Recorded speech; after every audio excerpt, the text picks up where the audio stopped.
Pirmahan mo na yan, Flora. 50 milyon. Sapat na siguro yan para sa 10 taon mong pagiging asawang baog at walang silbi sa pamilya ko. Tila may isang napakalamig na patalim na walang awang bumaon sa dibdib ni Florencia. Tumigil ang pag-ikot ng kanyang mundo. Ang mga salitang binitawan ni Leandro ay parang asidong unti-unting sumusunog sa kanyang pagkatao, lumulusot sa kanyang balat hanggang sa pinakasentro ng kanyang puso. Nanginig ang kanyang mga daliri na nakapatong sa makinis na mesa ng grandeng sala. Ramdam niya ang pag-akyat ng isang makapal na bikig sa kanyang lalamunan, sinasakal siya, pinipigilan ang anumang hikbing nagbabantang kumawala. Bakit saan siya nagkulang? Ganito na lang ba ang halaga ng kanyang buong buhay? Isang oras pa lamang ang nakalilipas puno ng buhay, ang mansyon ng mga de Guzman. Ngayong gabi, ang taunang Fiesta de San Jose, isang malaking pagdiriwang kung saan ipinaparada ng pamilya ang kanilang yaman at kapangyarihan sa buong probinsya.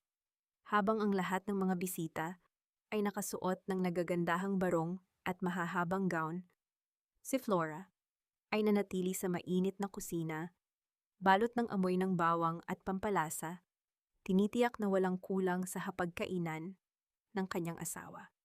Ngunit ngayon, nakatayo siya sa gitna ng bulwagan suot ang kanyang kupas na apron habang pinapanood siya ng daan-daang matang mapanghusga. Sa tabi ni Leandro ay nakatayo si Corazon, ang babaeng may mapupulang labi, at suot ang isang diamanteng kwintas na mismong si Flora ang pumili para sa anibersaryo sana nila ng kanyang asawa. May isang ngiting tagumpay na nakapaskil sa mukha ng babae. Ang katahimikan sa malaking bulwagan ay nakakabingi. Ang mga bisita na kanina lamang ay nagtatawanan at umiinom ng mamahaling alak ay biglang naging mga rebultong nakamasid sa kanyang pagguho. Basag ang boses ni Flora, ngunit pilit niyang pinatatag ang kanyang sarili nang siya ay magsalita. Leandro, 10 taon. 10 taon kong itinaguyod ang negosyo natin mula sa wala. Ako ang nasa likod ng mga kontratang pinagmamalaki mo. At ngayon ipagpapalit mo ako dahil hindi ako magkaanak.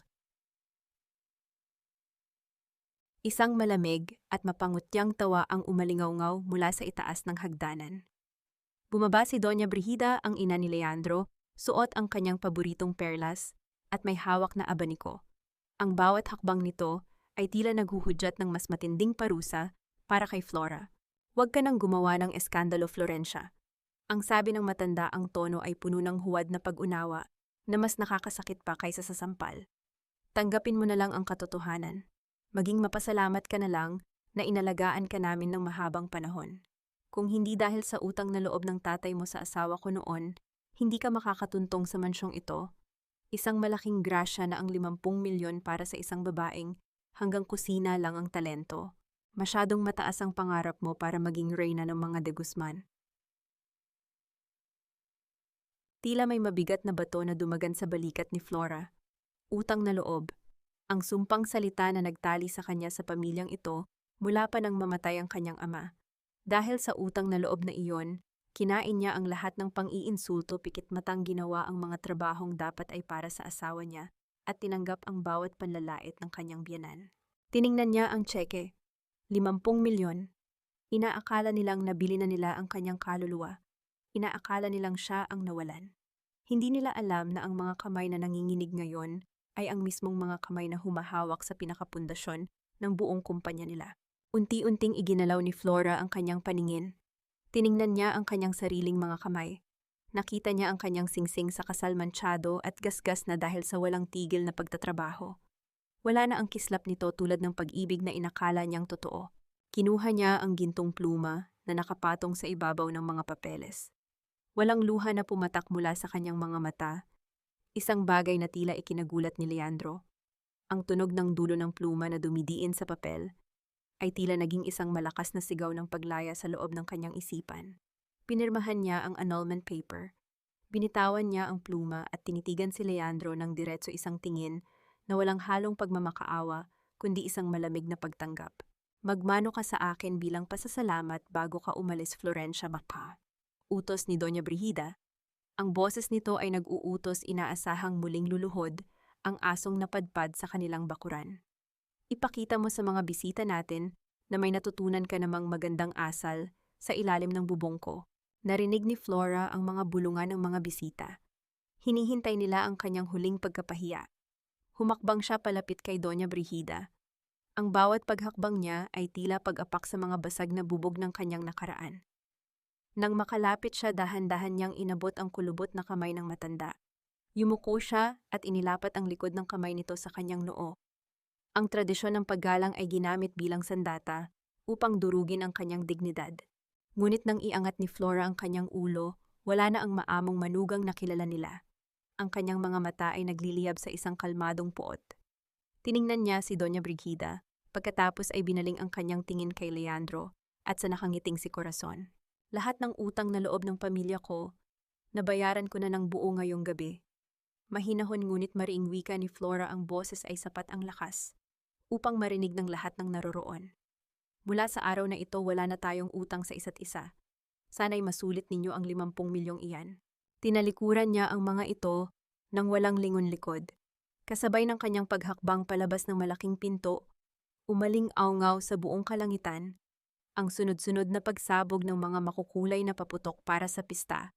Isang marangyang palatuntunan na sumasalungat sa madilim na bagyong paparating sa buhay ng mga de Guzman, isang bagyong sila mismo ang nag-imbita.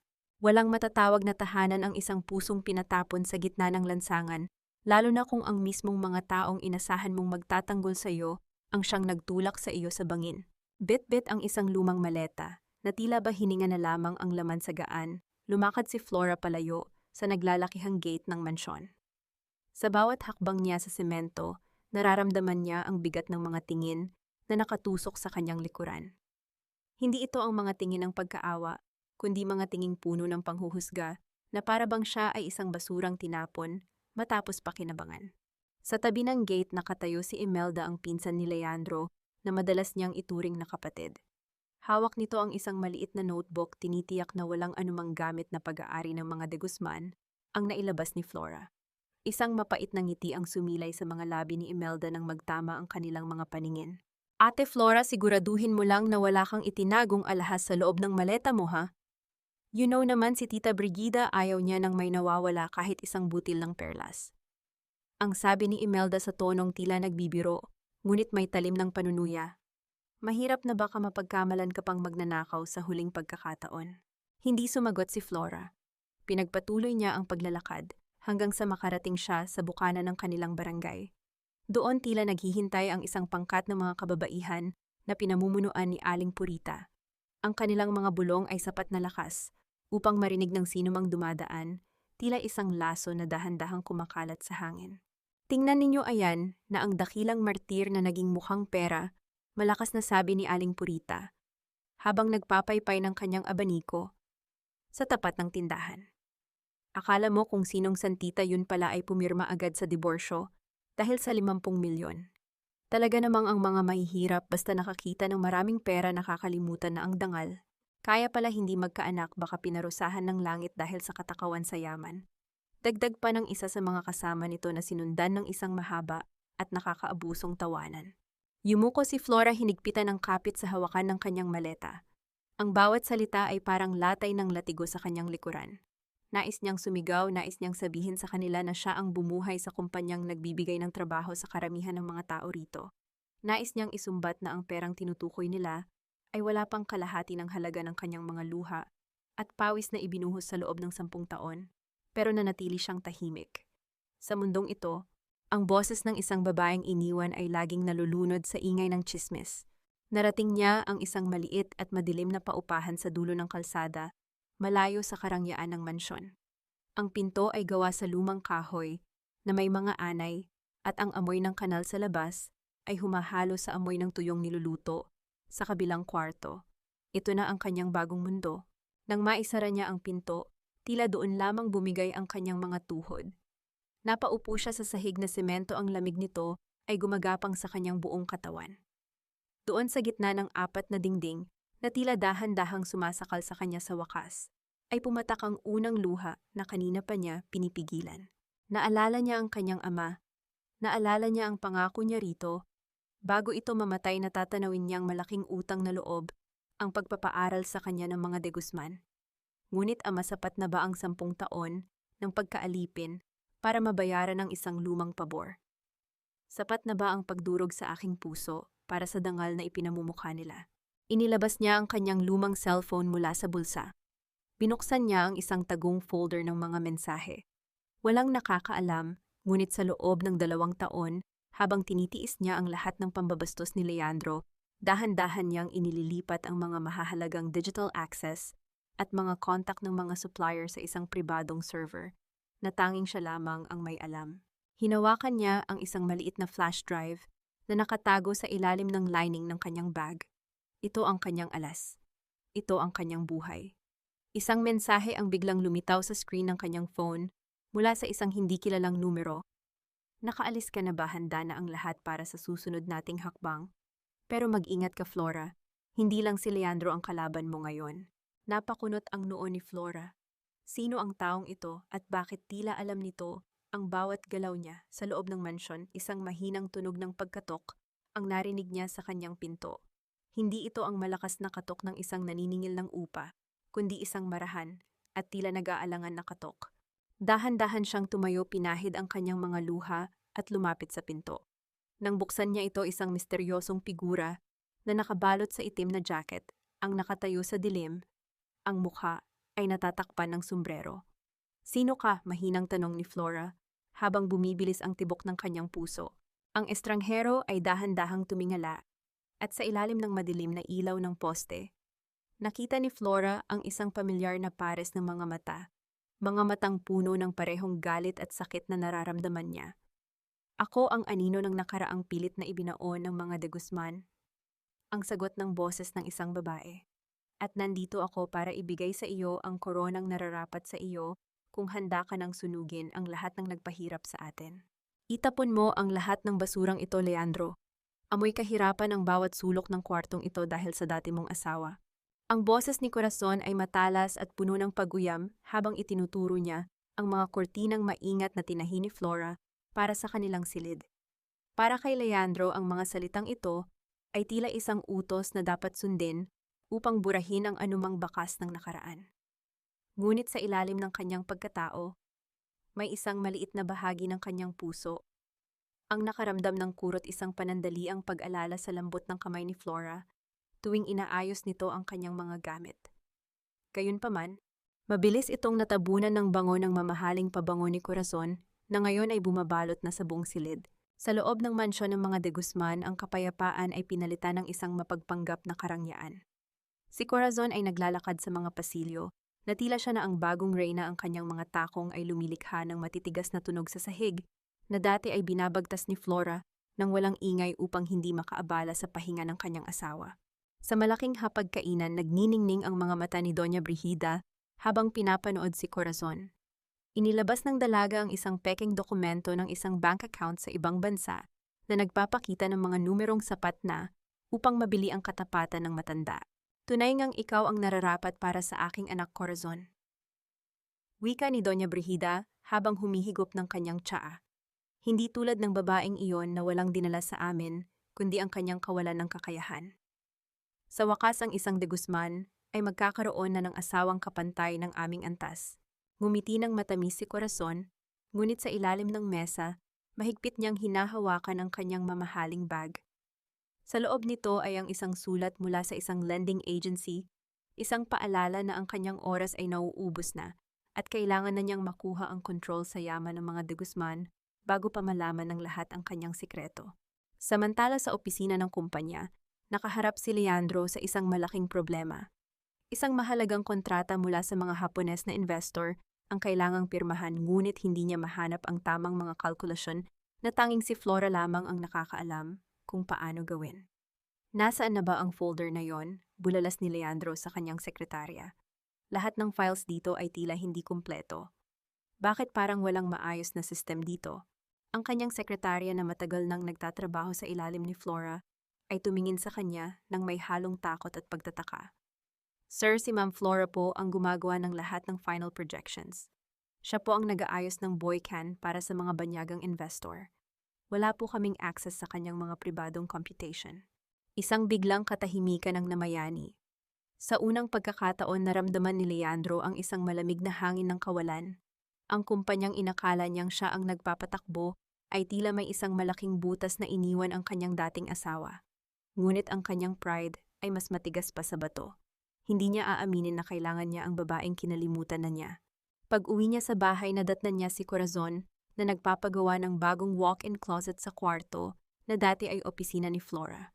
Ang mga libro, mga legal na dokumento, at ang maliit na painting ng mga bulaklak na paborito ni Flora ay nakatambak na sa labas, handa ng sunugin. "Leandro, darling, look, this space is so much better now," masayang sabi ni Corazon habang kumakapit sa braso ni Leandro. "Bakit mo pa ba itinatago ang mga lumang papel na yon? Let's move on, okay? I want our house to be perfect." Tumingin si Leandro sa mga nakatambak na gamit.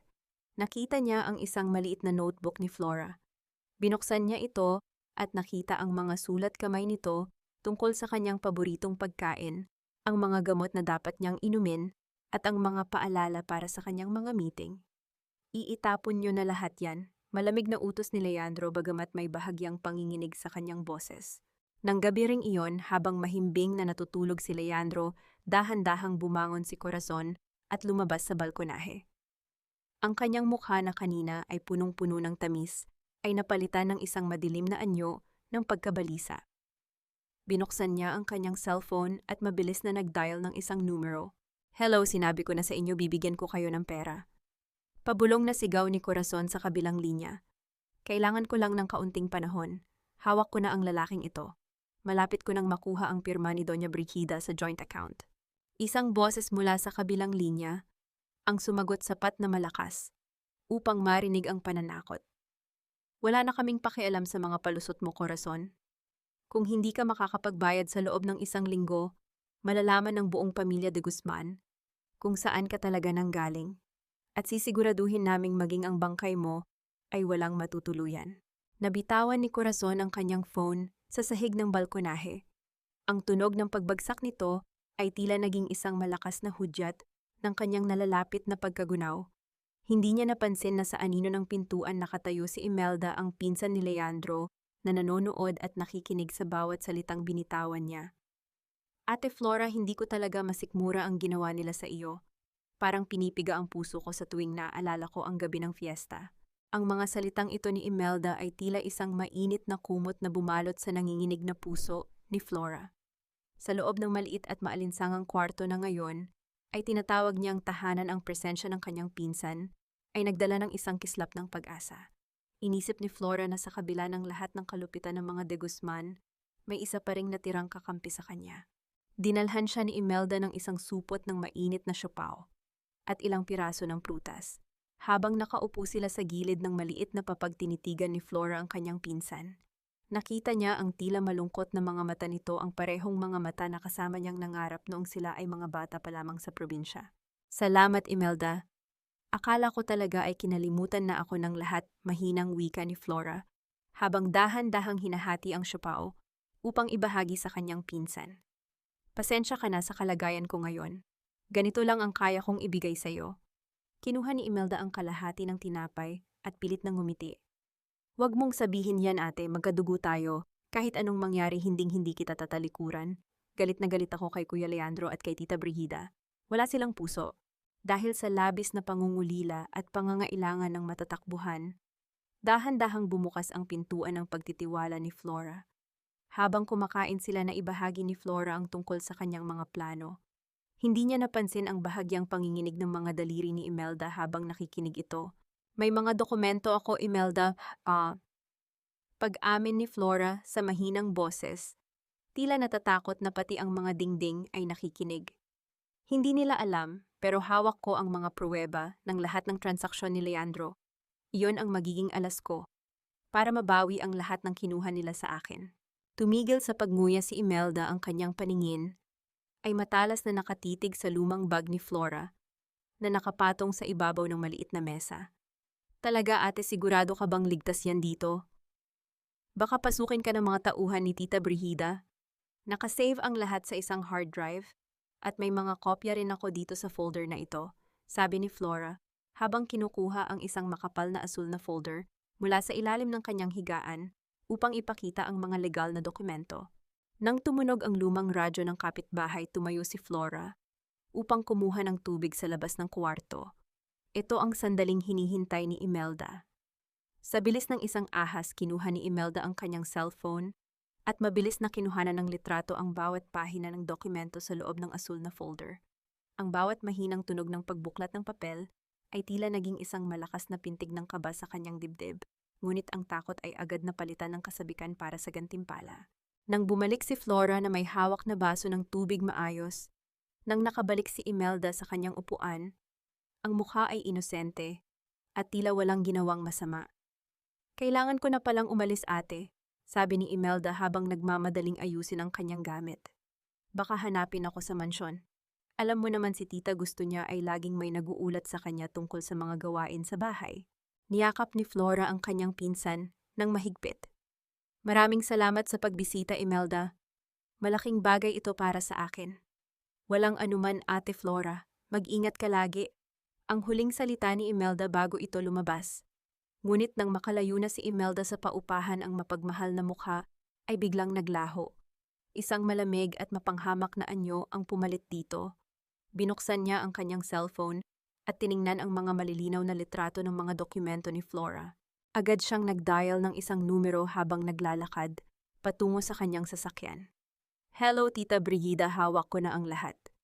Tama kayo, may itinatagong ebidensya ang babaeng iyon. Isend ko na po sa inyo ang mga litrato. Siguraduhin niyo lang po na hindi makakalimutan ang pangako ninyong share sa akin sa susunod na transaksyon." Sa kabilang panig ng linya, narinig ang tuyo at nakakatakot na tawa ni Doña Brigida. "Magaling, Imelda. Tunay kang de Guzman. Hayaan mo, matitikman mo rin ang sarap ng tagumpay kapag tuluyan na nating nabaon sa limot ang peste sa buhay natin." Habang masayang nagmamaneho si Imelda, naiwang muli si Flora sa kanyang madilim na kwarto. Iniisip na mayroon pa siyang pamilyang masasandigan. Hindi niya alam na ang mismong kamay na naghati sa kanyang pagkain ay ang kamay na magtutulak sa kanya patungo sa rehas ng bilangguan. Ang pinakamahirap na bahagi ng pagiging mag-isa ay hindi ang kawalan ng kasama, kundi ang katotohanang walang sino man ang nag-iisip kung kumain ka na ba o kung humihinga ka pa sa gitna ng iyong paghihirap. Para kay Flora, ang bawat araw sa kanyang bagong tirahan ay tila isang walang katapusang pakikipagbuno sa katahimikan. Ngunit ang misteryosong babaeng kumatok sa kanyang pinto noong nakaraang gabi ay nag-iwan ng isang maliit na piraso ng papel na may nakasulat na address. Sa kabila ng pag-aalinlangan, nagpa siya si Flora na sumugal. Wala na siyang ibang matatakbuhan. Ang bawat pinto sa mundong kinalakihan niya ay sarado na, at ang tanging bukas na landas ay ang patungo sa hindi kilalang destinasyon. Natagpuan ni Flora ang kanyang sarili sa tapat motwa niya cookie sa eskolta. Ang binalot ng alikabok na mga bintana at ang amoy ng lumang papel ay nagpapaalala sa isang panahong nakalipas na. Sa loob ng isang maliit na opisina sa dulo ng pasilyo, naghihintay ang babaeng nagpakilalang si Aurelia Aragon. "Maupo ka, Flora. I'm glad you decided to come," bunggad ni Aurelia. Ang kanyang boses ay kalmado, may awtoridad, ngunit may himig ng isang lihim na pagdurusa. Suot niya ang isang formal na suit, na tila ba isa siyang matagumpay na abogada, ngunit ang kanyang mga mata ay hindi nagsisinungaling, may nakatagong bagyo sa likod ng mga iyon. Inilibot ni Flora ang kanyang paningin sa maliit na opisina. "Sino ka ba talaga? Bakit mo ako gustong tulungan?" "I have nothing left, Aurelia. Wala na akong pera, wala na akong koneksyon. Even my family has turned against me." Isang mapait na ngiti ang sumilay sa mga labi ni Aurelia habang nagtitimpla siya ng kape. Ang usok mula sa mainit na tasa ay dahan-dahang pumapaitaas, tila sumasabay sa mabigat na atmosfera ng silid. "Hindi mo kailangan ng pera para magsimulang muli, Flora. Ang kailangan mo ay ang galit na nasa puso mo ngayon. I know what it feels like to be discarded by the De Guzmans. Para sa kanila, tayo ay mga gamit lamang na pwedeng palitan kapag luma na o kapag hindi na kapakipakinabang." Inilapag ni Aurelia ang isang makapal na dokumento sa harap ni Flora. "I've been watching you for a long time. Ikaw ang utak sa likod ng mga pinakamalalaking deal ng kumpanya ni Leandro. Without you, his empire is just a house of cards. I want to help you build your own kingdom. Isang investment fund na magpapabagsak sa lahat ng nagpahiya sa iyo." Habang nagsasalita si Aurelia, napansin ni Flora ang isang maliit na peklat sa bandang pulso ng babae, tila isang marka ng nakaraang pilit na ibinaon. May kung anong koneksyon ang naramdaman ni Flora, isang hindi maipaliwanag na tiwala na nagmumula sa parehong sugat. Bakit mo ito ginagawa? What's in it for you? Tanong ni Flora, ang kanyang pagiging maingat ay hindi pa rin nawawala. Let's just say we have a common enemy, sagot ni Aurelia. Ang kanyang tono ay naging mas seryoso. Ang hustisya ay hindi dumarating ng kusa, Flora. Kailangan nating kunin yon gamit ang ating sariling mga kamay. Tutulungan kitang itayo ang kumpanyang pangarap mo gamit ang talino mo at ang mga resources na naipon ko sa loob ng maraming taon. Sa gitna ng kanilang pag-uusap, bahagyang bumukas ang bag ni Aurelia nang kumuha siya ng panyo. Isang lumang pitaka ang nalaglag sa sahig. Sa pagmamadali ni Aurelia na pulutin ito isang kupas na larawan, ang bahagyang sumilip mula sa loob. Hindi sinasadyang nakita ito ni Flora. Ang larawan ay nagpapakita ng isang batang babae na karga ng isang lalaking pamilyar, ang mukha kay Flora. Iyon ang ama ni Leandro, si Don Vicente de Guzman, noong kabataan pa nito. Ang lalaking laging pinagmamalaki ni Doña Brigida bilang haligi ng kanilang dangal. Napakunot ang noo ni Flora, ngunit bago pa siya makapagtanong, mabilis na itinago ni Aurelia ang larawan at isinara ang kanyang pitaka. Ang mahinang tunog ng pagsara ng zipper ay tila naging isang pader na muling humarang sa pagitan ng kanilang mga lihim. Huwag kang mag-alala, Flora. Magkasama tayo sa laban na ito. Pagpapatuloy ni Aurelia, tila walang nangyari. From now on, you are no longer the rejected wife. You are Florencia Salcedo, the woman who will take back everything she lost. Are you ready? Tumingin si Flora sa labas ng bintana sa nagdidilim na kalangitan ng Maynila. Sa unang pagkakataon, matapos ang mahabang panahon, naramdaman niya ang isang kakaibang init sa kanyang dibdib. Hindi na ito ang init ng kahihiyan, kundi ang apoy ng isang bagong simula. Tumango siya, ngunit sa likod ng kanyang isipan, ang mukha ni Don Vicente sa larawan ni Aurelia ay patuloy na naglalaro. Sino ba talaga si Aurelia? At anong klase ng dugo ang nananalaytay sa kanyang mga ugat na tila nag-uugnay sa kanya sa mismong pamilyang nais niyang pabagsakin? Sumama ka sa amin, Florencia. May warrant of arrest kami para sa iyo para sa kasong qualified theft at embezzlement na isinampa ng the Guzman Group of Companies. Yingyaw ang mga salitang iyon ng opisyal ng pulisya ay tila isang malakas na kulog na yumanig sa payapang gabi ni Flora. Sa loob ng kanyang maliit at madilim na kwarto, tila tumigil ang pagdaloy ng hangin. Ang liwanag ng flashlight ng mga awtoridad ay sumilaw sa kanyang mga mata, ngunit ang mas masakit na silaw ay ang katotohanang muli siyang pinagtulungan ng mga taong inalayan niya ng kanyang buhay. Hindi makagalaw si Flora. Ang kanyang mga kamay na kanina lamang ay nagluluto ng simpleng hapunan ay nanginginig na ngayon, habang dahan-dahang itinaas sa hangin. Ang malamig na bakal ng posas na pumatak sa kanyang mga pulso ay nagdala ng isang uri ng hapdi na hindi kayang gamutin ng anumang gamot. Bakit paano nila nalaman ang tungkol sa mga dokumento? Biglang sumagi sa kanyang isipan ang mukha ni Imelda. Ang tamis ng ngiti nito, ang init ng yakap nito, at ang pagbabahagi nila ng siupaw noong nakaraang araw. Isang mapait na pagsisisi ang bumalot sa kanya. Ang tanging taong pinagkatiwalaan niya ay siya palang ahas na maglulubog sa kanya sa putikan. Wala akong ninanakaw. Lahat ng iyon ay galing sa sarili kong pagtatrabaho. Mahina ngunit nanginginig na sabi ni Flora. Sa korte mo na lang ipaliwanag on, Mrs. Ang sabi ni Doña Brigida, matagal mo na raw itong pinaplano. Sagot ng isang pulis habang hinihila siya palabas. Paglabas nila ng paupahan, tila isang palabas sa sine ang naghihintay. Naroon si Aling Purita at ang buong pangkat ng mga marites sa barangay, may hawak na mga cellphone at kinukunan siya ng video. Ang mga ilaw mula sa kanilang mga screen ay tila mga matang nangungutya. Ayan na huli ang magnanakaw. Sigaw ni Aling Purita. Ang boses ay puno ng katuwaan sa kabila ng paghihirap ng kapwa. Akala mo kung sinong kawawa, yun pala ay ninanakawan na ang pamilya de Guzman habang nakatira sa mansyon. Talagang ang ahas, kahit anong gawing bait, tutuklaw pa rin. Hiyang-hiya kami na naging kapitbahay ka namin, Flora, alis na rito. Huwag mo nang dalhin ang malas mo sa lugar na ito. Dagdag ng isa pang kapitbahay habang nagtatapon ng isang lumang tsinelas sa direksyon ni Flora. Kasabay nito dumating ang may-ari ng paupahan, dala ang maliit na maleta ni Flora at padaskol na itinapon ito sa kalsada. Ang tunog ng pagbagsak ng maleta sa basang semento ay tila naging huling hudyat ng kanyang ganap na pagkawala ng lahat. Huwag ka nang babalik dito, Florencia. Ayoko ng kriminal sa pamamahay ko. Bulyaw ng landlord bago padabog na isara ang gate. Nakatayo si Flora sa gitna ng kalsada nakaposas habang unti-unting pumapatak ang ulan. Ang malamig na tubig ay humahalo sa kanyang mga luha, ngunit sa pagkakataong ito ang kanyang pag-iyak ay walang kasamang tunog. Ito ay isang tahimik na pagtangis ng isang kaluluwang sagad na ang sakit. Tumingala siya sa madilim na langit. Ang dating maamo at mapagpatawad na Flora ay dahan-dahang namamatay kasabay ng bawat patak ng ulan. Ang kawalan ng hustisya ay nagtanim ng isang binhi ng galit na ngayon ay nagsisimulang sumibol sa kanyang dibdib. Isang itim na sasakyan ang huminto sa di kalayuan. Bumaba ang salamin nito at sumilip ang mukha ni Leandro.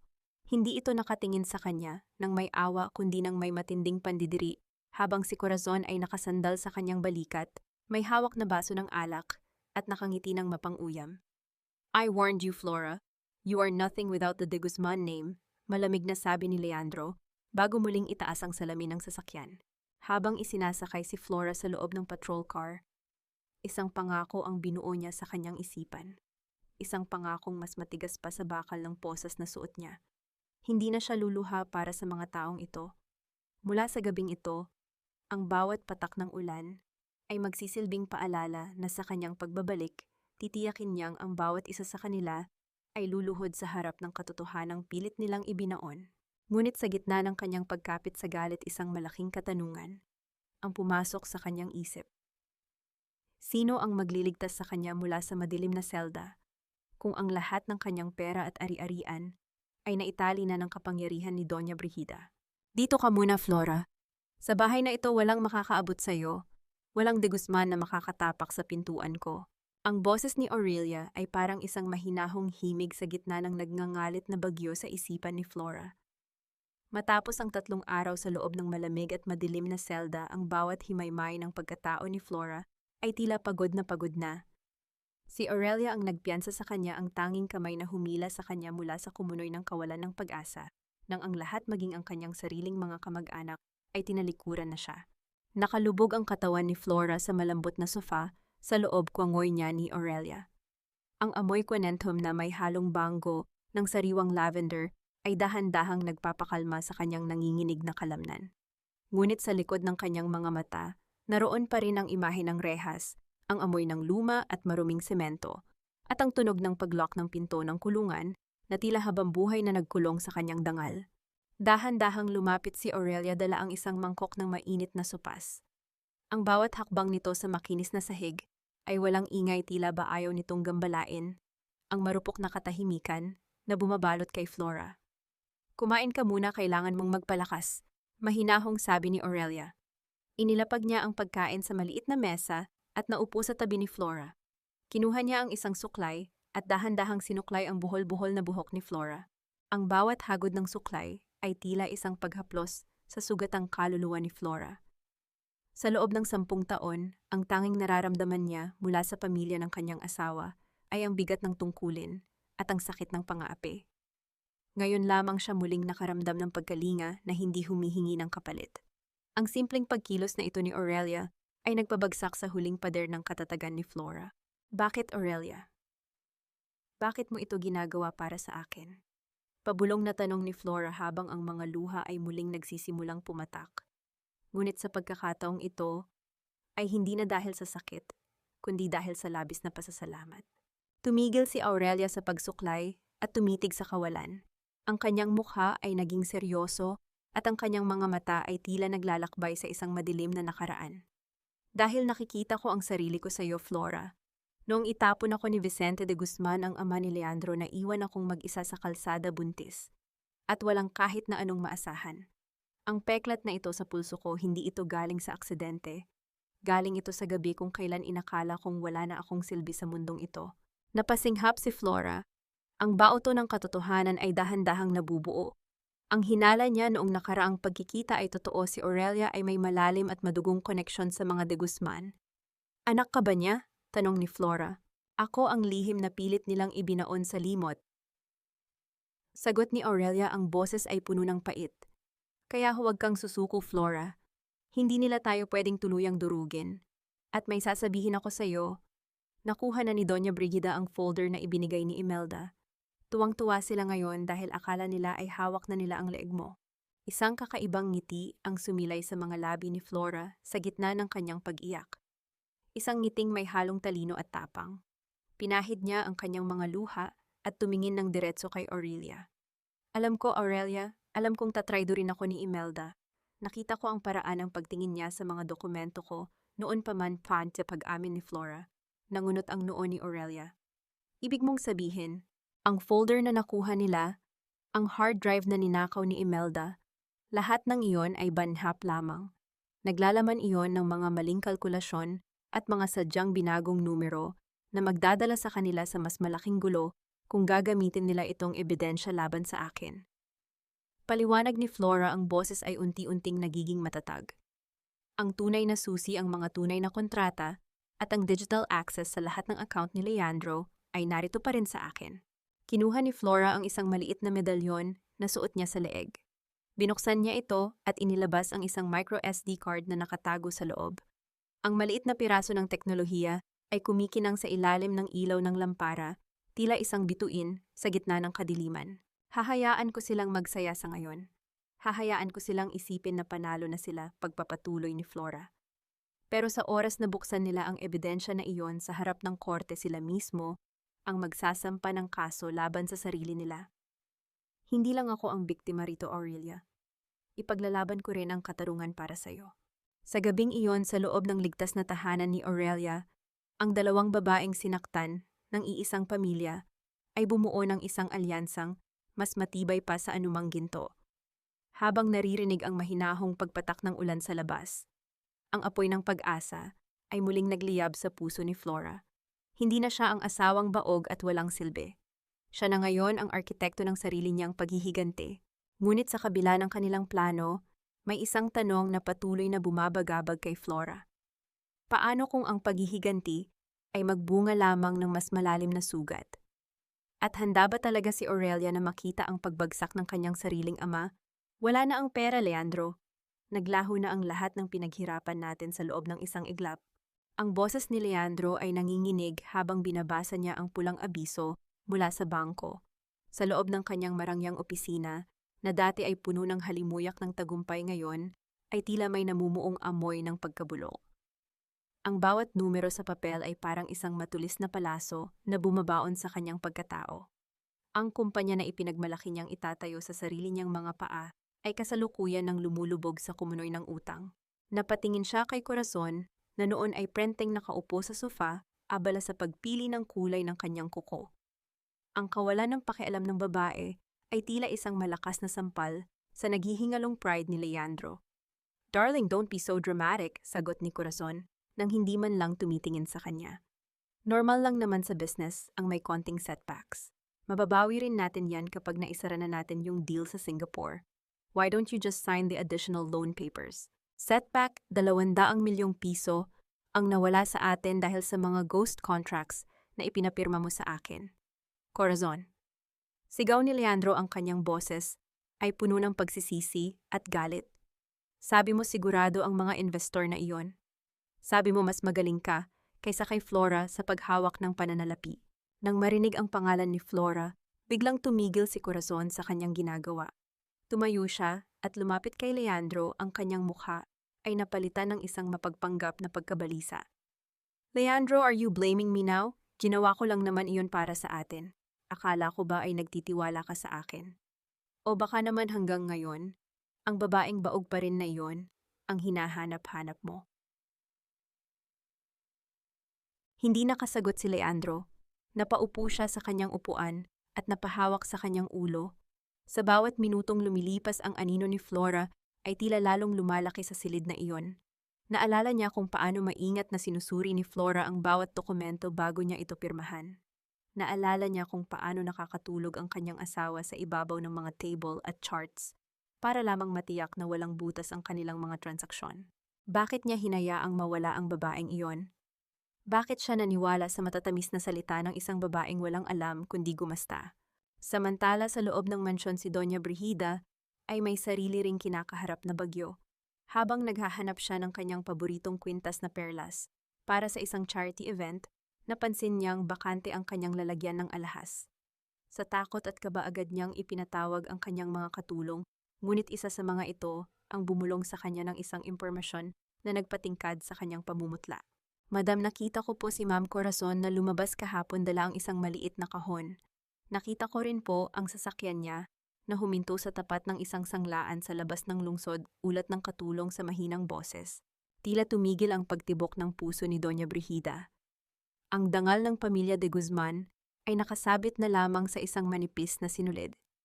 Agad niyang tinungo ang silid ni Corazon at padaskol na binuksan ang drawer nito. Doon tumambad sa kanya ang mga resibo ng sanglaan at ang ilang mga sulat ng paniningil na nakapangalan kay Corazon Villarama. Walang hiya ka.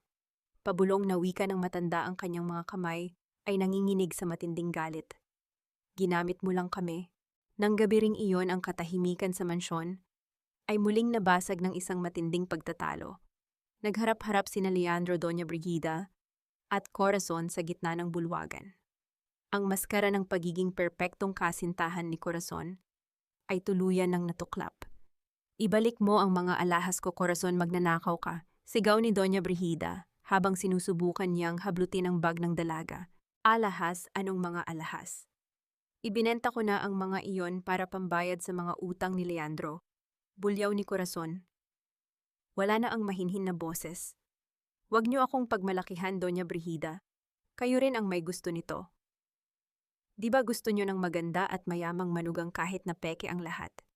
Mas gusto niyo ang kasinungalingan ko kaysa sa katotohanan ni Flora. Napaupo si Leandro sa hagdanan pinapanood. Ang dalawang babaeng pinakamahalaga sa kanya na naglalabasan ng baho. Ang bawat salita ni Corazon ay tila isang sampal na gumigising sa kanya mula sa isang mahabang panaginip. Ngunit ang mas masakit na katotohanan ay ang pagkatanto na ang ebidensya na ibinigay ni Imelda laban kay Flora ay tila isang malaking bitag. Ang mga account na inakala nilang ninakawan ni Flora ay ang mga account na ngayon ay tuyong-tuyo na dahil sa sarili nilang mga desisyon.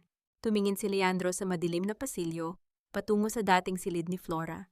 Tila naririnig pa rin niya ang mahinang himig nito habang nag-aayos ng gamit. Isang matinding pangungulila ang bumalot sa kanya, pangungulila, hindi lamang sa katalinuhan ni Flora, kundi sa katapatan at pagmamahal na itinapon niya para sa isang makulay, ngunit walang lamang pangarap. Ano nang gagawin natin, Leandro? Tanong ni Doña Brigida sa pagitan ng kanyang mga hikbi. Wala na tayong pera. Mawawala sa atin ang mansyong ito. Tumingala si Leandro, ang kanyang mga mata ay puno ng kawalan ng pag-asa. Hindi ko alam, Ma. Hindi ko na alam. Sa labas ang ulan ay dahan-dahang pumapatak. Tila nakikiramay sa pagguho ng isang imperyong itinayo sa buhangin ng kasinungalingan. At sa gitna ng kadiliman, isang anino ang nanonood. Mula sa malayo, isang aninong naghihintay lamang sa tamang sandali upang tuluyang ibagsak ang huling piraso ng kanilang naghihingalong dangal. Ang dugong nananalaytay sa ating mga ugat ang siyang sumpa na habang buhay nating dadalhin, Flora, at ang tanging paraan para mapatid ang sumpang iyon ay ang sunugin ang lahat ng nagmula sa kanila. Ang boses ni Aurelia ay malamig pa sa hanging amihan, ngunit ang bawat salita niya ay tila naglalabas kwanyong tialua, kwasuhan tu. Sa gitna ng tahimik na silid-aklatan ni Aurelia, nakatayo si Flora habang hawak ang isang luma at kupas na liham na nakatago sa likod kwabukan ni Don Vicente. Ang katotohanan ay tila isang malaking pader na biglang bumagsak sa harap ni Flora, iniwan siyang hapo at hindi makapaniwala. Si Aurelia Aragon, ang babaeng nagligtas sa kanya, ang tanging kakampi na kanyang pinagkakatiwalaan, ay hindi lamang isang biktima, kuwasutan niyan Kuanya de Guzman. Siya ay isang de Guzman. Anak ka sa labas ni Don Vicente. Pabulong na wika ni Flora, ang kanyang paningin ay nagpapalit-palit sa liham at sa matigas na mukha ni Aurelia. Kaya mo ba ako tinulungan? Hindi dahil sa awa, kundi dahil gusto mo akong gamitin para makuha ang bahagi ng mana na ipinagkait nila sa iyo. Isang mapait na tawa ang kumawala sa mga labi ni Aurelia habang dahan-dahan siyang lumalapit sa bintana, pinapanood ang sayaw konyong Tia Chop sa malayo. Gusto ko silang makitang gumagapang sa putikan, Flora. Gusto kong makita ang mukha ni Doña Brigida kapag nalaman niyang ang kumpanyang iniingatan niya ay mapupunta sa anak ng babaeng tinawag niyang marumi? Oo, ginamit kita. Pero hindi ba't ginamit mo rin ako para makalaya sa selda? Naramdaman ni Flora ang isang matinding kirot sa kanyang dibdib. Akala niya ay nakahanap na siya ng tunay na kaibigan, isang taong nakakaunawa sa kanyang sakit nang walang halong interes. Ngunit sa mundong ito ng mga de Guzman, tila bawat yakap ay may nakatagong patalim. Pero bakit kailangang dumanak ang dusa sa pati na ang mga inosenteng empleyado, Aurelia? Tanong ni Flora, ang kanyang boses ay puno ng pagsusumamo. Ang plano mong i-leak ang mga peking dokumento na ibinigay ko kay Imelda. Hindi lang si Leandro ang babagsak. Libo-libong pamilya ang mawawalan ng hanap buhay. Magiging katulad ka rin ba nila? Isang taong handang mandamay ng iba para sa sariling interes.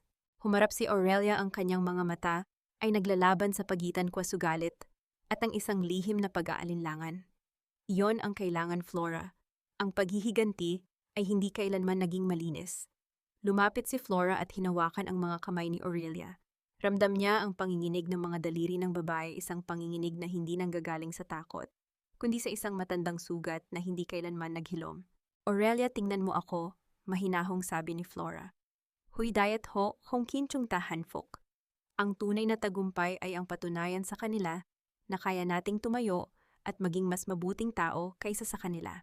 Vutlentren ho, moila chintang tatsu. Huwag nating dungisan ang ating mga kamay ng parehong kasamaan na ginawa nila sa atin. Nabalot ng mahabang katahimikan ang silid. Tanging ang mahinang tunog ng pagtibok ng orasan sa dingding ang naririnig, tila bawat segundo ay naglalapit sa kanila sa isang hindi maiiwasang desisyon. Dahan-dahang lumambot ang anyo ni Aurelia at ang kanyang mga mata ay napuno ng luha na matagal na niyang pinigilan. Paano, Flora? Tanong ni Aurelia sa boses na tila isang batang nawawala. Paano ko ititigil ang galit na ito na naging katuwang ko sa loob ng 30 taon? Gawin natin ito sa tamang paraan, sagot ni Flora. Gagamitin natin ang katotohanan sa korte. Hindi natin kailangang manira ng buhay. Hahayaan nating ang sarili nilang mga gawa ang humila sa kanila pababa. At pagkatapos nito, itatayo natin ang isang pundasyon na tutulong sa mga babaeng katulad natin. Isang bagong simula na hindi nakatayo sa abo kundi sa liwanag. Nagkatitigan ang dalawang babae. Sa sandaling iyon, ang alyansang nabuo sa paghihiganti ay dahan-dahang nagbabago tungo sa isang alyansa, kuwasu paghilom. Ngunit sa likod kuwasu katahimikang ito, may isang bagong panganib na nagbabantay. Isang mahinang tunog ng pag-ring ng telepono ang pumutol sa kanilang pag-uusap. Sinagot ito ni Aurelia at ang kanyang mukha ay biglang namutla. Nahanap na nila tayo, Flora. Pabulong na sabi ni Aurelia matapos ibaba ang telepono. Nalaman ni Doña Brigida ang tungkol sa ating koneksyon at may mas masama pa, si Imelda. Ibinenta niya ang impormasyon sa mga kalaban natin sa labas ng pamilya. Bukas na ang araw ng pagdinig sa korte at tinitiyak nilang hindi ka makakarating ng buhay. Napahawak si Flora sa kanyang medalyon. Ang oras kuwa sa pagtatago ay tapos na. Ang bukas ay hindi lamang magiging laban para sa kanyang ari-arian, kundi magiging isang madugong laban para sa kanyang kaligtasan. Handa na ako, Aurelia. Wika ni Flora, ang kanyang mga mata ay nagliliyab sa isang bagong uri ng katatagan. Hayaan nating ang bukas ang maging saksi kung sino ang tunay na karapat-dapat sa koronang ito. Ngunit habang naghahanda sila, isang anino ang gumagalaw sa labas, kunya ni Aurelia. Isang bintana ang dahan-dahang nabubuksan nang walang ingay at isang pamilyar na boses ang narinig sa kadiliman, isang boses na magdadala sa kanila sa isang panganib na hindi nila inaasahan. Huli ka na, Flora. Sa kulungan ang bagsak ng isang ahas na tumuklaw sa kamay na nagpakain sa kanya. Ang tinig ni Doña Brigida ay umalingaw-ngaw sa loob ng malamig na silid ng hukuman, tila isang hatol na binitawan bago pa man magsimula ang paglilitis. Nakaupo ang matanda sa unahan, ang kanyang likod ay tuwid na tuwid at ang kanyang mga mata ay puno ng mapait na tagumpay. Sa tabi niya si Leandro ay nakatitig sa kawalan, habang si Corazon ay pasimpleng nag-aayos ng kanyang mamahaling belo, tila ba nanonood lamang ng isang dulang siya ang bida. Ramdam ni Flora ang panginginig ng kanyang mga kalamnan, hindi dahil sa takot, kundi dahil sa bigat ng hangin sa loob ng korte. Ang amoy ng lumang kahoy at ang tila walang katapusang pag-ikot ng bentilador sa itaas ay nagpapaalala sa kanya ng bawat gabi kung kailan siya nanalangin para sa katarungan. Ang bawat tibok ng kanyang puso ay tila isang tambol na nagbababala ng paparating na gulo. Tumayo ang abogada ng mga de Guzman at inilatag ang mga dokumentong ninakaw ni Imelda. Your Honor, narito ang mga ebidensya ng malawakang paglulustay ng pondo na ginawa ng nasasakdal.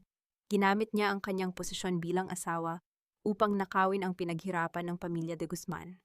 Tumingin si Flora sa gawin ni Imelda na nakaupo sa hanay ng mga saksi. Nakita niya ang pag-iwas ng tingin ng kanyang pinsan. Sa sandaling iyon, isang masakit na alaala ang bumalik sa isipan ni Flora isang panahon noong sila ay bata pa, kung kailan ibinigay ni Flora ang tanging crayola niya kay Imelda para lamang hindi ito umiyak. Ngayon ang crayolang iyon ay naging isang matulis na lapis na pilit na gumuguhit ng kanyang kamatayan. Nang tawagin si Flora, upang magsalita isang nakakabinging katahimikan ang namayani. Dahan-dahan siyang tumayo, ang kanyang itim na dress ay tila isang baluti sa gitna ng digmaan. Hindi siya ang Flora na mukhang kawawa sa lansangan, siya ang Flora na muling nabuo mula sa sarili niyang abo. Ang mga dokumentong hawak ninyo, simula ni Flora ang kanyang boses, ay kalmado ngunit may talim na hindi kayang baliwalain. Ay mga banhap o burador lamang na sadyang ginawa upang iligaw ang sinumang nagbabalak magnakaw ng impormasyon mula sa akin. Your Honor, kung susuriin ninyo ang mga petsa at ang mga pirma, makikita ninyong hindi ito tumutugma sa aktwal na daloy ng pera ng kumpanya. Nagkaroon ng mahinang bulungan sa loob ng silid. Bahagyang napaayos ng upo si Leandro, ang kanyang noo ay nagsimulang pagpawisan sa kabila ng lamig ng aircon. Ito ang tunay na ebidensya, pagpapatuloy ni Flora habang inilalabas ang kanyang micro SD card. Dito nakatago ang lahat ng tunay na ledger, ang mga sadyang binurang kontrata, at ang mga video recording ng mga transaksyong ginawa ni Leandro de Guzman, kasama ang kanyang bagong kinakasama si Corazon Villarama, upang ilipat ang pondo ng kumpanya sa isang dummy account para pambayad sa utang sa pagsusugal. Tila may isang malakas na pagsabog na yumanig sa buong hukuman. Napalingon si Leandro kay Corazon, na ngayon ay tila isang rebultong biglang naging maputla. Ang abogada ng mga de Guzman ay hindi nakakilos, ang kanyang bibig ay bahagyang nakabukas sa gulat. And there's more, dagdag ni Flora. Ang kanyang tingin ay matalim na nakatitig kay Doña Brigida. Ang pondong sinasabi ninyong ninakaw ko ay ang pondong ginamit ninyo, Doña Brigida, upang suhulan ang mga opisyal, upang itago ang pagkakaroon ng isa pang tagapagmana, isang anak sa labas ni Don Vicente, na sadyang pinagkaitan ng katarungan sa loob ng 30 taon. Sa sandaling iyon, ang tunog ng mallet ng huwes ay umalingaw-ngaw sa buong silid, humihingi ng kaayusan. Ngunit ang kaguluhan sa puso ng mga de Guzman ay hindi na kayang patahimikin. Si Doña Brigida ay napahawak sa kanyang dibdib. Ang kanyang mukha ay hindi na maipinta sa tindi ng kahihiyan. Ang hiya na palagi niyang ipinapataw sa iba ay sa kanya na ngayon bumagsak ng buong buo. Tumayo si Aurelia mula sa likuran, ang kanyang mga mata ay puno ng luha, ngunit may ngiti ng tagumpay. Ang dalawang babaeng itinuring na basura ay ngayon ang naging mga hukom ng katotohanan. Leandro, tell me this is not true. Sabihin mong nagsisinungaling siya, sigaw ni Doña Brigida sa gitna ng kanyang paghingal. Ngunit hindi makapagsalita si Leandro. Ang tanging nagawa niya ay ang yumuko, habang ang mga luha ng pagsisisi ay dahan-dahang pumapatak sa kanyang mga palad. Ang kumpanyang inakala niyang protektado ng kanyang pangalan ay dahan-dahan nang gumuho sa harap ng lahat. Nang matapos ang sesyon, habang inilalabas ang mga de Guzman mula sa silid upang harapin ang mas malalim na investigasyon, naiwan si Flora sa gitna ng pasilyo. Malaya na siya, ngunit ang bigat ng katotohanan ay tila isang krus na kailangan pa rin niyang pasanin. Biglang huminto si Leandro sa harap niya, ang kanyang mukha ay punong-puno ng hapis. Flora, I'm so sorry. I didn't know. I didn't mean to. Ngunit bago pa man matapos ni Leandro ang kanyang sasabihin, isang lalaking nakasuot ng formal na barong ang lumapit kay Flora. May hawak itong mga papeles na may selyo ng gobyerno. Miss Salcedo, may isa pa kaming kailangang linawin. Wika ng lalaki sa seryosong tono. May kinalaman ba ito sa huling transaksyong ginawa ni Imelda bago siya tumakas kaninang umaga? Nanlamig ang buong katawan ni Flora. Imelda tumakas. At anong transaksyon ang tinutukoy ng opisyal na tila muling magbabalik sa kanya sa gitna ng isang panganib na mas malala pa kaysa sa kulungan? Hindi ka na pwedeng pumasok dito, Leandro. Ang mansyong ito ay hindi na sa inyo. Ni isang pirasong alikabok sa loob ng bakurang ito ay wala na kayong karapatang angkinin. Ang boses ng sheriff ay kasing lamig ng hanging bumubugso sa labas ng malaking gate ng mga de Guzman. Nakatayo si Leandro sa gitna ng kalsada basang-basa ng ulan habang pinapanood ang paglalagay ng mahabang dilaw na tape sa paligid ng kanyang tahanan. Ang bawat sentimetro ng lupang kinalakihan niya, ang bawat haligi ng mansyong naging simbolo ng kanilang kapangyarihan, ay opisyal ng kinumpiska ng korte. Sa likuran niya si Doña Brigida ay nakaupo sa ibabaw ng isang lumang maleta, ang kanyang mamahaling gown ay mantsado na ng putik, at ang kanyang buhok ay gulo-gulo.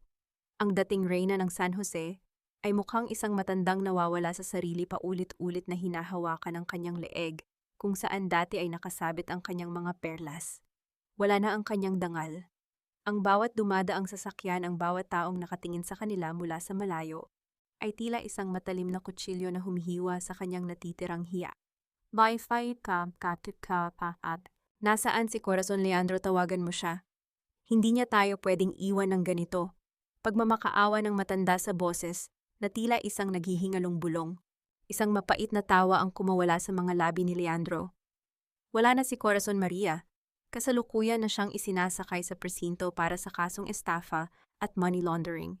At bago siya dinala roon, nalaman kong ang lahat ng alahas na ninakaw niya sa inyo ay naisangla na niya para pambayad sa mga utang niya sa kasino. Ginamit niya tayo hanggang sa huling patak ng ating yaman. Hindi malayo sa kanila naroon ang pangkat ng mga marites na pinamumunuan ni Aling Purita. Ngunit sa pagkakataong ito, hindi si Flora ang sentro ng kanilang panunuya. Tingnan ninyo ang tadhana, malakas na sabi ni Aling Purita habang nakatingin kay Doña Brigida. Ang matandang akala mo ay kung sinong banal siya pala ang utak ng lahat ng katiwalian. Ngayon ay nakaupo sa tabi ng kalsada parang mga pulubing pilit na kumakapit sa nakaraan. Tunay ngang ang karma ay hindi natutulog. Samantala isang itim na sasakyan, ang dahan-dahang huminto sa tapat ng naghihingalong pamilya. Bumaba ang salamin nito at tumambad ang mukha ni Flora. Ngunit wala nang bakas ng galit o pait sa kanyang mga mata. Ang tanging naroon ay isang malalim at nakakabinging katahimikan. Flora, tawag ni Leandro dahan-dahang lumalapit sa sasakyan. Flora, tulungan mo kami. Alam kong nagkamali ako. Gagawin ko ang lahat, pakakasalan kitang muli, ibabalik natin ang lahat. Tumingin si Flora sa kanyang dating asawa. Nakita niya ang isang lalaking durog, isang lalaking nawalan ng lahat dahil sa sariling kahangalan. Ngunit hindi na tumitibok ang kanyang puso para sa lalaking ito. Ang pag-ibig na dati ay nagpapanatili sa kanya sa gitna ng hirap ay tuluyan ng naging abo. Ang mansyong ito, Leandro, binili na ng Salcedo Aragon Fund. Mahinahong sabi ni Flora. At tungkol kay Imelda, nalaman ko ang huling transaksyong ginawa niya. Ibinenta niya ang huling piraso ng lupain ng mga de Guzman sa probinsya bago siya tumakas patungong ibang bansa gamit ang perang iyon. Tinularan lang niya ang itinuro ninyo sa kanya, ang maging makasarili at unahin ang sariling kapakanan. Napahawak si Leandro sa bintana ng sasakyan, ang kanyang mga luha ay humahalo sa patak ng ulan. Flora, please! Kahit sa maliit na kwarto lang sa likod, hayaan mo kaming manatili rito. Wala kaming matutuluyan ni Mama. Dahan-dahang inalis ni Flora ang kamay ni Leandro sa kanyang bintana. Ang kanyang pagkilos ay banayad ngunit may pinalidad na hindi matatawaran. Ang korona ng mga de Guzman ay palaging napakabigat para sa akin, Leandro. Ngayong wala na ito sa wakas, ay nakakahinga na ako ng maluwag, wika ni Flora. Hindi ko kayo paaalisin sa kalsada ng walang anuman. May inihanda akong isang maliit na bahay sa malayo sapat para sa inyong dalawa ni Doña Brigida. Yun ang huling utang na loob na ibibigay ko sa inyo, hindi dahil kailangan ninyo kundi dahil gusto kong maging mas mabuting tao kaysa sa itinuring ninyo sa akin. Flora, patawarin mo ako. Humihikbing sabi ni Leandro. Pinatawad ko na ang nakaraan, Leandro, pero hindi iyon nangangahulugang mananatili ako sa buhay ninyo. Sagot ni Flora bago dahan-dahang itaas ang salamin ng sasakyan. Sa pag-andar ng sasakyan ni Flora, naiwan ang mag-ina sa gitna ng ulan. Pinanood ni Flora sa side mirror ang unti-unting pagliit ng imahe ng mansyon. Isang malalim na buntong hininga ang kumawala sa kanyang dibdib. Ang bawat detalye ng kanyang paghihirap, ang amoy ng pawis sa kusina, ang lamig ng selda, ang sakit ng bawat sampal ng salita, ay dahan-dahang naglalaho. Ang katarungan ay nakamit na hindi sa pamamagitan ng dugo o karahasan, kundi sa pamamagitan ng pagpapaubaya sa batas ng universo na siyang magtuwid ng lahat ng baluktot. Hindi lahat ng pagtatapos ay nangangahulugan ng kamatayan. Minsan ito ay ang unang malalim na paghinga ng isang kaluluwang matagal nang nalunod sa ilalim ng tubig ng pagpaparaya. 3 taon ang mabilis na lumipas mula nang gumuho ang imperyo ng mga de Guzman. Sa isang maliit at tahimik na bayan sa Batangas, kung saan ang simoy ng hangin ay amoy dagat, at ang mga puno ng mangga ay mayayabong muling itinayo ni Flora ang kanyang buhay. Ang dating munting dampa ng kanyang mga magulang ay isa na ngayong maayos at maaliwalas na tahanan, hindi dahil sa marangyang ginto, kundi dahil sa pagmamahal na nakatanim sa bawat sulok nito. Dahan-dahang lumabas si Flora sa kanyang beranda, dala ang isang tasa ng mainit na barakong kape.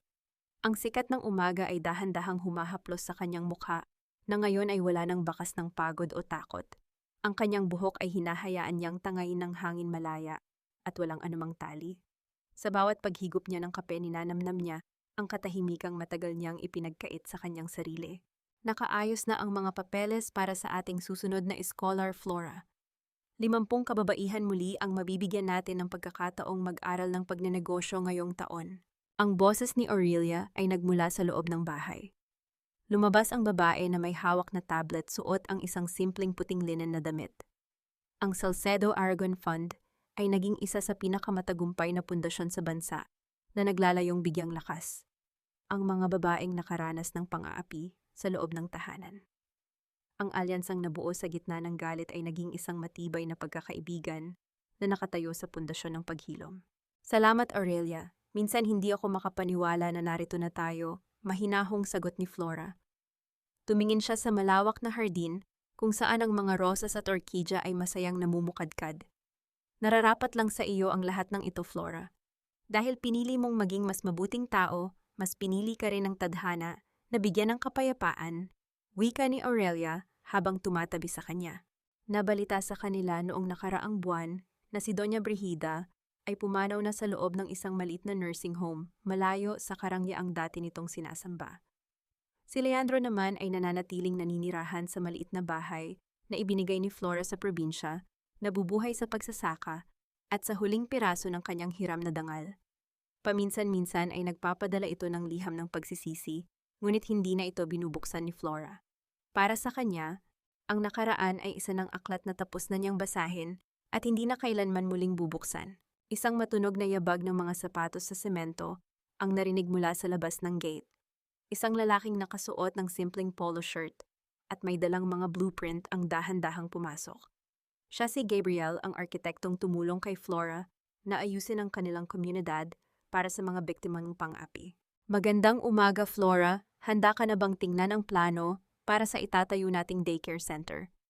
Tanong ni Gabriel, ang kanyang boses ay malalim ngunit puno ng lambing. May isang kakaibang kislap sa kanyang mga mata. Tuwing nakatingin siya kay Flora, isang pagtingin na hindi humihingi kundi nag-aalay ng respeto. Naramdaman ni Flora ang isang bahagyang pagbilis ng tibok ng kanyang puso. Hindi ito ang kaba ng takot na naramdaman niya noon kay Leandro, kundi ang isang matamis na kaba ng isang bagong pag-asa. Dahan-dahan niyang ibinaba ang kanyang tasa at ngumiti ng tapat. Handa na ako, Gabriel, sagot ni Flora. Ang sagot ni. Habang naglalakad sila patungo sa mesa, upang suriin ang mga plano, isang makulay na paru-paro ang dahan-dahang dumapo sa balikat ni Flora. Ang Cabo de Buena Esperanza, o ang Kapa ng Mabuting Pag-asa, ay tila bumabalot na sa kanyang buong pagkatao. Ang bawat sugat ng nakaraan ay naging mga pilat na nagsisilbing medalya ng kanyang katatagan. Natutunan ni Flora na ang tunay na kaligayahan ay hindi matatagpuan sa paghihiganti, kundi sa kakayahang bitawan ang bigat ng galit upang makasabay sa paglipad ng sariling pangarap. Ang koronang suot niya ngayon ay hindi nagawa sa ginto o perlas ng mga de Guzman, kundi gawa sa liwanag ng kanyang sariling kaluluwa. Ang tunay na yaman ay hindi nasusukat sa bigat ng gintong nakasabit sa iyong leeg, kundi sa gaan ng iyong paghinga sa bawat paglubog ng araw. Nakatayo si Flora sa harap ng isang malaking bintanang gawa sa salamin, sa pinakamataas na palapag ng Salcedo Aragon Building. Mula rito tanaw niya ang unti-unting pagdidilim ng langit ng Maynila, na ngayon ay nababalutan ng kulay ube at ginto. Ang bawat ilaw na bumubukas sa mga kalsada ay tila mga bituin na sumasaksi sa kanyang tagumpay. Hindi lamang ito gusali ng negosyo, ito ang sentro ng pag-asa para sa libu-libong kababaihan na dating tulad niya, nawalan ng boses, nawalan ng dangal, at nawalan ng sarili. Dahan-dahang hinawakan ni Flora ang kanyang leeg. Wala na ang medalyong naglalaman ng micro SD card na nagligtas sa kanya noon. Ibinigay na niya ang ebidensyang iyon sa batas, at kasama nito binitawan na rin niya ang huling bahagi ng kanyang galit. Ang tanging naroon na lamang ay ang pakiramdam ng malinis na balat malaya sa anumang tanikala ng nakaraan. Flora, tinatawag ka na sa ibaba. Magsisimula na ang anibersaryo ng ating foundation, mahinahong sabi ni Aurelia habang pumasok sa silid. Ang kanyang boses ay puno ng kagalakan. Tumango si Flora at kinuha ang kanyang simpleng itim na blazer. Sandali na lang, Aurelia. Pinagmamasdan ko lang kung gaano kaganda ang gabi kapag wala ka ng kinatatakutan. Nakangiting lumapit si Aurelia at humawak sa balikat ni Flora. Sila ay naging magkatuwang hindi lamang sa trabaho, kundi sa paghilom ng kani-kanilang mga sugat.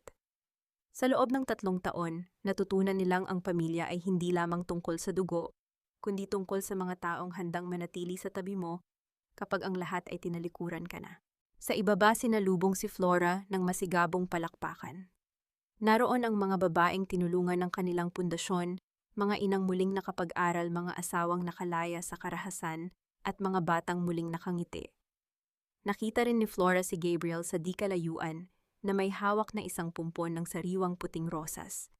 Ang ngiti nito ay sapat na upang maramdaman ni Flora na sa wakas natagpuan na niya ang isang pag-ibig na hindi sumasakal, kundi nagpapalaya. Sa gitna ng pagdiriwang, sumagi sa isipan ni Flora si Leandro at Doña Brigida.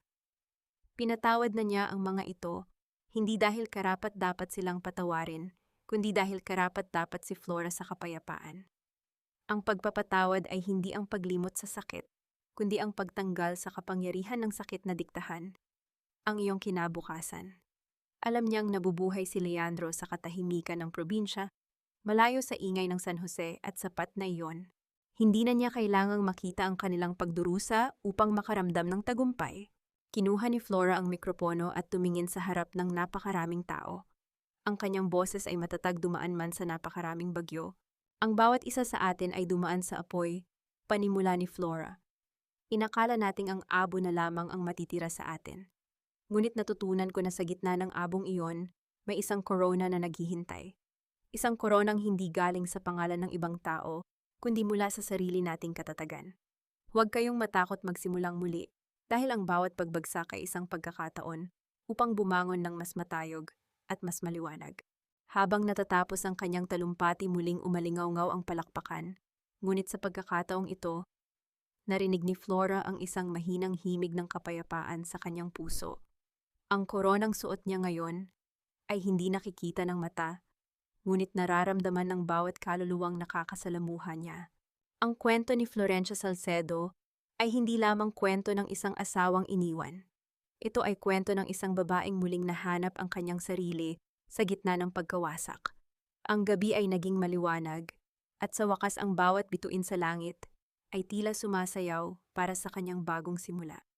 Ang bagyo ay natapos na, at ang bahaghari ay habambuhay na mananatili sa kanyang alaala, bilang paalala na pagkatapos ng pinakamadilim na gabi, laging may darating na umagang puno ng pag-asa. Dahan-dahang lumakad si Flora patungo kay Gabriel, at sa bawat hakbang niya, nararamdaman niya ang ganap na kalayaan. Ang korona sa gitna ng abo ay naging isang korona ng walang hanggang liwanag. Kumag.